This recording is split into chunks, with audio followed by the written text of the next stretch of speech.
कुरुक्षेत्र का मैदान। बस युद्ध शुरू ही होने वाला है।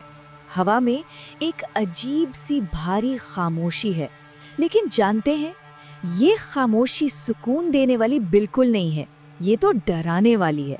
बिल्कुल वैसी शांति जो किसी बहुत भयानक तूफान के आने से ठीक पहले होती है।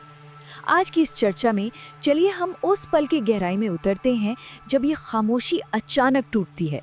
और हाँ, आज हम इस पूरे नज़ारे को एक डरे हुए सहमे हुए कौरव सैनिक की नज़रों से देखने वाले हैं। अब जरा उस कौरव सैनिक की जगह खुद को रखकर सोचिए। वो अपने चारों ओर देखता है तो क्या दिखता है उसे? भीष्म पितामह, गुरु द्रोण, महारथी कर्ण जैसे अजय योद्धा उसके साथ खड़े हैं। एक ऐसी विशाल सेना जिसे हराना मतलब सच में नामुमकिन सा लगता है। फिर भी उसके माथे पर पसीना क्यों है?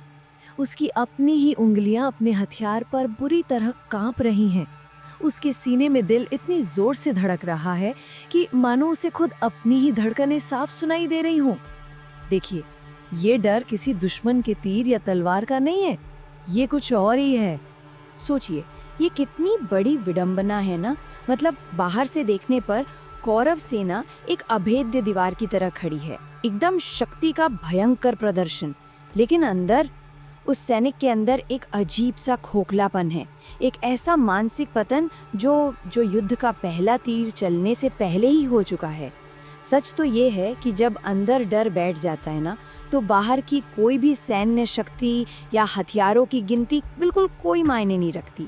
बाहरी ढांचा आप कितना भी मजबूत कर लें, अगर नींव में ही खोट है तो भाई इमारत तो हिलेगी ही। और फिर आती है वो दहला देने वाली ध्वनि, उस जानलेवा तनावपूर्ण खामोशी को चीरते हुए जो आवाज आई ना, उसने पल भर में सब कुछ बदल कर रख दिया।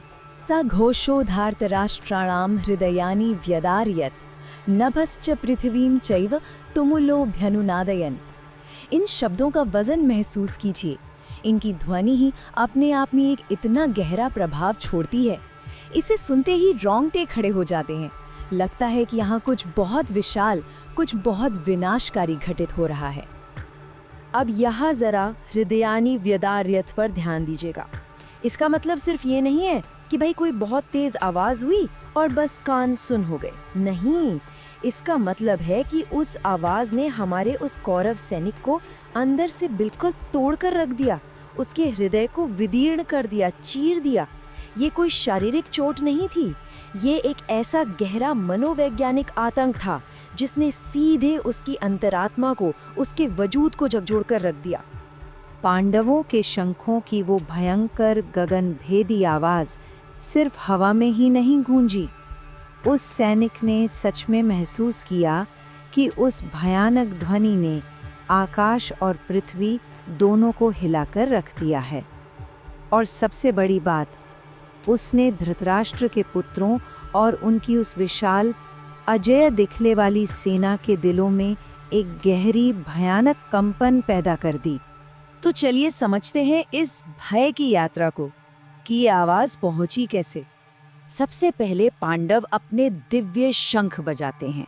वो ध्वनि सिर्फ हवा में नहीं तैरती, वो तो एक जबरदस्त भौतिक प्रहार की तरह आगे बढ़ती है। वो कौरव सैनिक सच में अपने पैरों तले जमीन को कांपते हुए महसूस करता है। फिर पूरे आसमान में उसकी गूंज ऐसे छा जाती है जैसे अब बचकर जाने का कोई रास्ता ही ना हो। और अंत में वो ध्वनि सीधे उसके सीने से जा टकराती है, बिल्कुल उसी जगह वार करती है जहां उसका सारा भय, सारा अपराध बोध छिपा बैठा है। और यहीं से शुरू होता है वो आंतरिक पतन। देखिए, ये समझना बहुत ज़रूरी है कि वो शंख सिर्फ शोर नहीं कर रहे थे, वो महज युद्ध का बिगुल नहीं था, वो एक बहुत स्पष्ट संदेश दे रहे थे। वो सत्य और धर्म की अजेय शक्ति का प्रसारण कर रहे थे।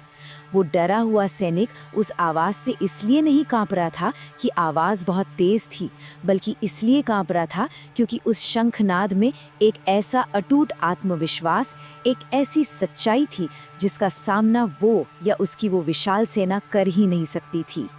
कौरव सैनिक डरा हुआ है क्योंकि उसका अंतर्मन कहीं न कहीं अच्छे से जानता है कि वो गलत पक्ष में खड़ा है। उसे अपने बुरे कर्मों का पूरा पूरा बोध है।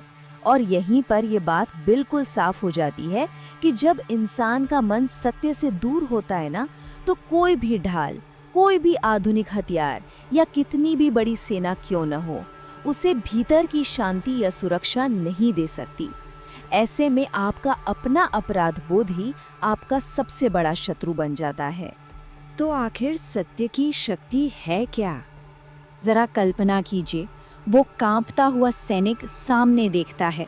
पांडवों के कार्य पूरी तरह सत्य और धर्म पर टिके हैं, इसलिए सिर्फ उनकी उपस्थिति मात्र में एक अचूक, एक गजब की स्थिर शक्ति है। उनके शंख की आवाज में वही अडिग स्थिरता थी। लेकिन इसके बिल्कुल विपरीत, गलत काम करने वाले इस कौरव सैनिक का मन इतनी उथल-पुथल से भरा है, इतना अस्थिर है कि एक जरा सी आवाज से भी वो शीशे की तरह बिखर रहा है।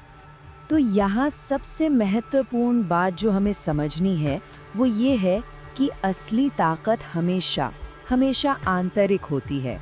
धर्म की शक्ति हमेशा शोर नहीं मचाती, कई बार वो सिर्फ सत्य के साथ अडिग खड़े रहने में होती है। लेकिन वो अधर्म के खिलाफ एक ऐसा मनोवैज्ञानिक दबाव, एक ऐसा बल बनाती है जिसे सहना सच में असंभव है। एक अधर्मी मन आज नहीं तो कल सत्य के अपार भार के नीचे आकर ढह ही जाता है। ठीक उसी तरह जैसे उस शंखनाद से कौरवों के हृदय विदीर्ण हो गए थी। चलिए इस चर्चा के अंत में अपनी अंतरात्मा पर एक विचार करते हैं। क्या हमारा आंतरिक आत्मविश्वास परम सत्य में निहित है या ये महज एक बाहरी दिखावा है? ये एक ऐसा सवाल है जो हम में से हर किसी को खुद से जरूर पूछना चाहिए। जब हम जिंदगी में कठिन परिस्थितियों का सामना करते हैं तो क्या हमारा आत्मविश्वास उस कौरव सैनिक की तरह केवल बाहरी संसाधनों, बैंक बैलेंस, पद या दिखावे पर निर्भर है, या फिर वो उस पांडव शंखनाद की तरह सत्य और धर्म की मजबूत नींव पर टिका है जिसे दुनिया की कोई भी ताकत हिला नहीं सकती? क्योंकि सच मानिए, सच्ची शांति और अजेय शक्ति वहीं से आती है।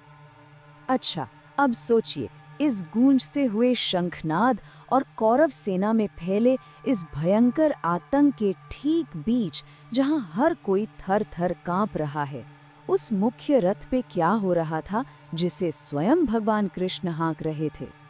अब समय आ गया था अर्जुन के लिए अपनी आंखें खोलने और इस भयानक युद्ध भूमि का जायजा लेने का। इस अगली बेहद रोचक घटना पर हम अपने आगामी विश्लेषण में गहराई से चर्चा करेंगे। तब तक के लिए इस सत्य की गूंज पर विचार जरूर कीजिएगा।